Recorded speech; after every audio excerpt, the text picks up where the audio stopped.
So நான் வந்து பார்த்தீங்கன்னா, ஆஸ்ட்ரோ மேஜிக்கு கரெக்ட்டா ஒரு 1 இயர் முன்னாடி நான் வந்தேன். வரும்போது பயங்கரமான ஸ்ட்ரெஸ்ஃபுல் ஸ்டேட்ல இருந்தேன். என்ன நடக்க போகுது லைஃப்ல? என்ன நடந்துகிட்டு இருக்கு? என்ன பண்ணிட்டு இருக்கோம்? சரியா தான் பண்ணிட்டு இருக்கோமா? இதுதான் நம்ம லைஃபா? இனி ஃபியூச்சர்ல என்ன நமக்கு காத்துக்கிட்டு இருக்குன்னு தெரியாம, பயங்கரமான குழப்பத்தோட வந்தேன். எனக்கு ஃபர்ஸ்ட் அவங்க அப்ரோச் பண்ணதே ரொம்ப புடிச்சிருந்தது.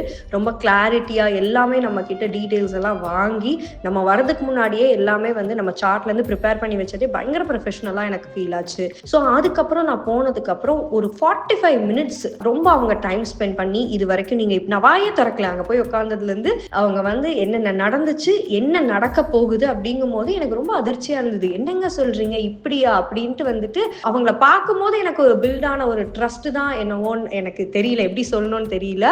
பட் அவ்வளோ ஒரு பாசிட்டிவ் எனர்ஜி இருந்தது மேம்கிட்ட. அவங்க வார்த்தைகளை வந்துட்டு நான் வந்து நம்ப ஆரம்பிச்சேன். சரி ஓகே, இவ்வளவு தூரம் சொல்றாங்கல்ல, நம்ம பொறுத்திருந்து பார்க்கலாம், அவங்க சொல்ற மாதிரியே நடக்குதா என்னன்னு.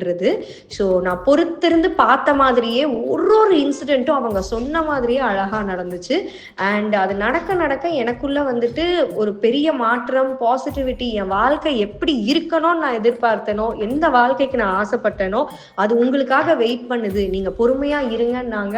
ஸோ அதே மாதிரி எனக்கானது எல்லாமே எனக்காக தேடி வந்துச்சு.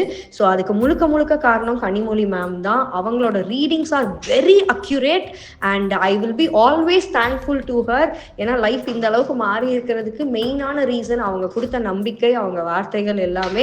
எப்பவுமே அவங்கள பார்த்தா எனக்கு ஒரு பாசிட்டிவிட்டி இருக்கும். அவங்க ஃபேஸ் பார்த்தாலே போதும், அவங்க கிட்ட பேசினாலே ஒரு கிளாரிட்டி வரும்.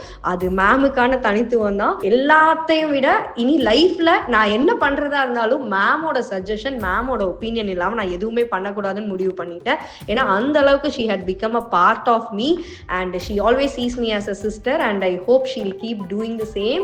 And thank you so much Astro Magic and team. திவ்யாவுமே வந்துட்டு ரொம்பவே ஹெல்ப்ஃபுல். எப்பவுமே நம்மளுக்கு அசிஸ்ட் பண்றதுல திவ்யாவை விட்டா வேற ஆளே இல்லை. So thank you so much Divya for that and keep supporting like this. And எங்களோட சப்போர்ட் எப்பவுமே ஆஸ்ட்ரோ மேஜிக் இருக்கும். தேங்க்யூ.